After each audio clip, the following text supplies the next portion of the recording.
What's good, YouTube? It's your boy Mike back with another video, man. And yesterday we got some interesting news about the PS5 Pro, and it's a lot of people that got a lot of different mixed emotions and mixed feelings. And I said, you know what?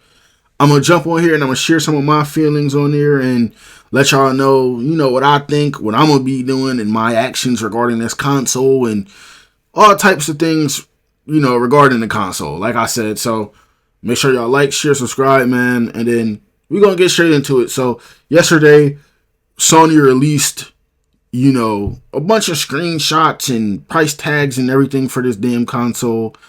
PS5 Pro dropping November 7th, priced at $700. I'm just gonna come out here and say $700 for a console is crazy. Like, disk drive or no disk drive, I think 700 is very steep, especially in this economy. Like, yo, for some people, 700 might be like half a day rent, or 700 might be like twice their car payment. You get what I'm saying? Like, that's a lot of money for a console. I ain't gonna lie. And then, like I said, obviously it doesn't have a disk drive. I think, honestly, the way that the console looks, it looks cool. I think it's a cool design. I think, like, looking at it, you could definitely tell it's like an upgraded console. I'm looking at my PS5 digital right now, and it literally looks like the same exact thing. It's just got 3 lines on it. It looks a little bit cleaner, but it looks cool. I definitely do think it looks cool. It's a cool looking console. Obviously, you're not buying a console because of how it looks. You're buying it because of the gameplay and, obviously all the different features and stuff like that. And I'm going to read some of these off real quick, and then I'm going to share my thoughts on that. So, claims from Sony on the PS5 Pro. It delivers approximately 45% faster overall rendering, features a 67% larger GPU, utilizes AI-powered upscaling technology, enhanced ray tracing capabilities, and it includes PSSR upscaling. Now, I'm gonna be real with you. I'm not the biggest tech person. Like I said, bro, I buy the game to play it, jump on with friends, jump on in my free time and have fun. I'm not the biggest person that cares about specs either. So, me personally, seeing some of this stuff, it doesn't really drive me to want to buy this console, though. If we're gonna be real, like, I definitely think that you're gonna be able to tell the difference when you play certain games, like playing like one of the story mode games like God of War or Spider-Man or Black Myth Wukong or one of those games like that. You'll probably be able to tell the difference 100%.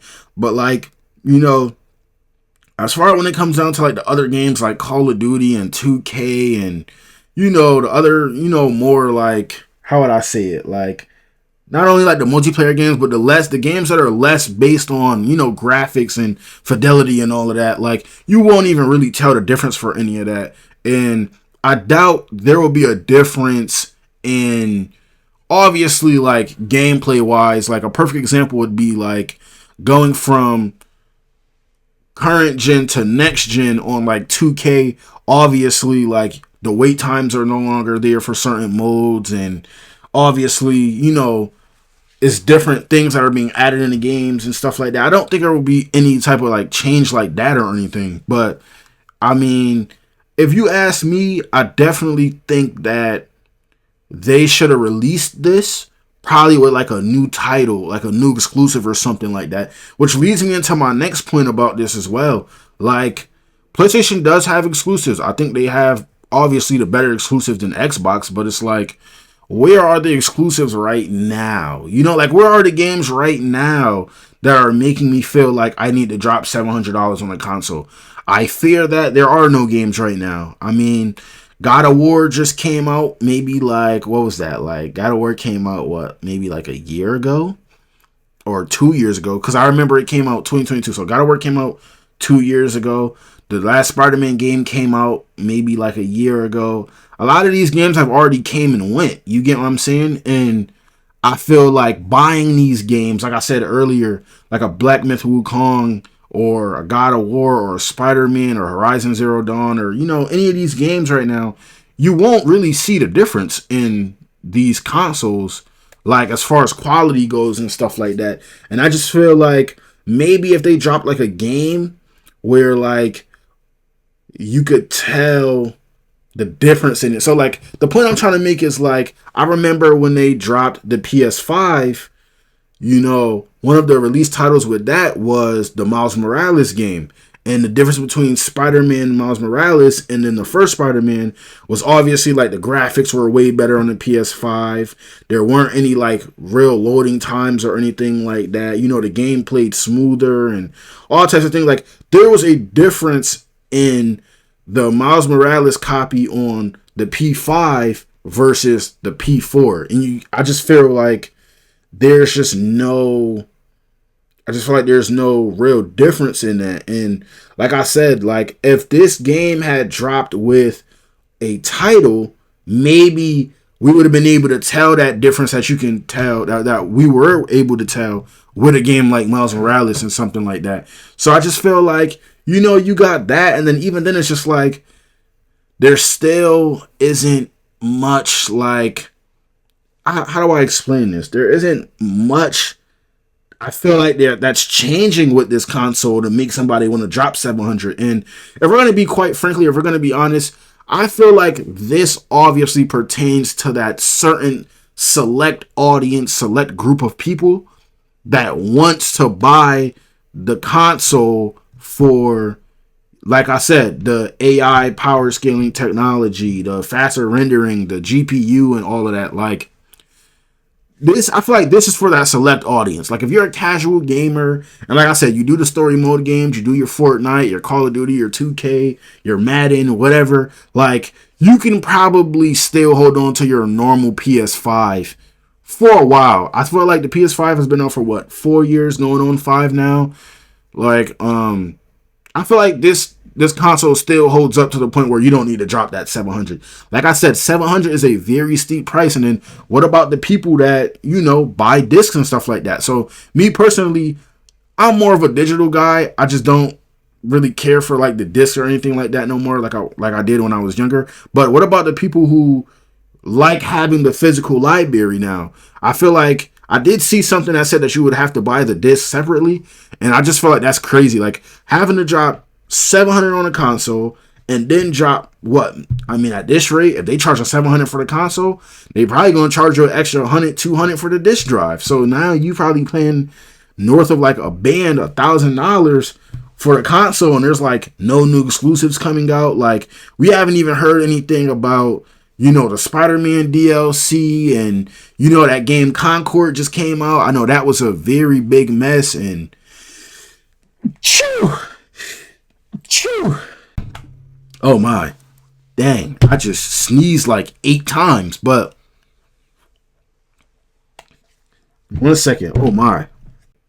I just feel like, you know, in this situation right now where it's like there's not really a lot of console exclusives coming out or anything like that, there's really no need to drop this. And I do feel like something that, and this, I'm gonna get in my theory bag with this one.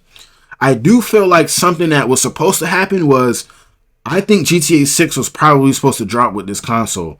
I do think that somewhere down the line, I think there was a plan probably put in place where Rockstar could work with PlayStation and create bundles for the release. So I could definitely see a scenario where they were like, all right, let's drop, you know, GTA 6 PlayStation 5 Pro bundles, right? They would have probably been, I mean, if it's 700 plus the game, it would have probably been like 760, maybe like 775 or something like that. Definitely would have been a little bit more than 775, but I feel like GTA 6 would have probably been their best bet to reel people in with that $700 price tag. Like, I definitely feel like if GTA 6 was coming out and it would look good on the PS5, but it would look maybe significantly better, or at least better to the point where you could tell the difference on the PS5 Pro, that would have maybe been like a higher selling point. Like I remember when the Xbox One and the PS5 had came out, I do remember that GTA did look, I mean, like, it didn't look like a completely different game, but it did look better on the next generation consoles. And I feel like that's something that they probably could have waited for. Like, another year, I mean, like, another year goes by, I do see a scenario where that would have definitely been, like, a better option for them. I'm not going to lie. I feel like that right there probably was, like, their golden opportunity to probably get this. But like I said, this is for, like, a very select audience. I don't think that this isn't, like, for the casual person. Like, even if you don't have a PlayStation 5, you're not walking into the store and saying, yo, I would like to buy this $700 PS5 Pro to play games that you could play on the normal PS5. And some of these games that you could even play on the PS4. So I definitely feel like Sony definitely fumbled the bag with this one. And man, I feel like, I mean, like, I got the website right here. Like I said, I feel like it's a real nice console. I just feel like dropping it at the time that they're dropping it right now, like I said, where it's like you got games like Concord that just flopped. You got the Spider-Man 2 game that we're waiting for DLC on. I just feel like right now, this wasn't the time for them to drop this. And like I said, I'm pretty sure this is a cool console. I'm pretty sure this is a pretty fire console. And once you unbox it and you play some of the games on it, but it's like, this wasn't the time for that. Like, the way that this money is looking for a lot of people, including myself, I mean, I ain't saying we broke, and I ain't saying it's the world messed up. Well, the world is messed up, but I ain't saying that it's all bad, but $700 for a console is crazy, man. Like I said, I think it actually looks cool. Like, I think it looks cool, but I mean, plus, I mean, if you're looking at it right now, looking at this little menu right here, yeah, this looks just like the PS5 I have in my face right here, except it has 3 extra little lines on it. But, man, some extra specs. I mean, it comes with 2 terabytes of storage, so that is good. That could contribute to the reason why it's $700.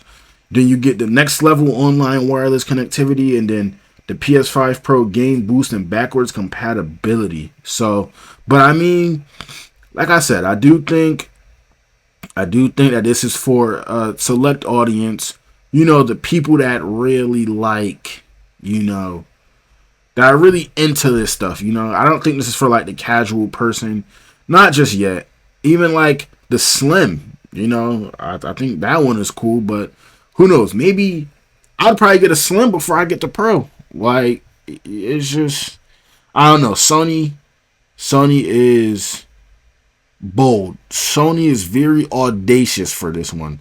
I'm not gonna lie, man, but that's all I really want to come in here and talk about. I really have nothing else to say about this, man. I just think it's kind of crazy that they're gonna put a $700 console out there and there's, like, no exclusives. There's no reason for you wanting to do that. Like, and I even seen something crazy too. One more point that I wanted to make up before I ended this video. All right, so here's a tweet right here. Destin says, so if you want to game today, you can play on PC for, well, I mean, I know there are very expensive PCs out there, but $1,000 for a PC, PS5 Pro 700, PS5 450, Xbox Series X 450, Steam Deck 350, Xbox Series S 300, Switch 254, Switch Lite 165. And, you know, obviously the PS5 Pro certainly stands out here for the wrong reasons. I think there are some other very good options. Like, yo, like $700. If you drop a couple hundred more, you could get a PC that can do some phenomenal things. So hey, I don't know. I don't know about that 700 P5, man. I don't. Because even, like I said, bro, even if there was exclusives, though, like, they would have to look significantly better. They would have to run and perform significantly better for you to feel like you need a $700 console. That's just my opinion, though, man. But I'm going to go ahead, get up out y'all way, man. I just want to come here, share a couple of my thoughts on this situation. And I definitely won't be copping the P5 Pro anytime soon. It'll definitely, like I said, the only hope they had was maybe like if it came out with like a GTA 6 bundle or something like that. But then, like I said, is it going to look better? Is it going to play better than the normal PS5? And it's like, yeah, nah. Who knows? I feel like they even dropped this 3 years later than this year. You get what I'm saying? Because then at that rate, now there's maybe a demand for it, but there's no demand to drop $700 on the console. I can tell you that right now. And like I said, from the specs and everything that I see right now, it still isn't something that's worth $700. But I'm gonna let Sony rest today. Man. I'm gonna go ahead, get up out of here, edit this for y'all, man. More content coming soon. Like, share, subscribe, comment, and peace. We out.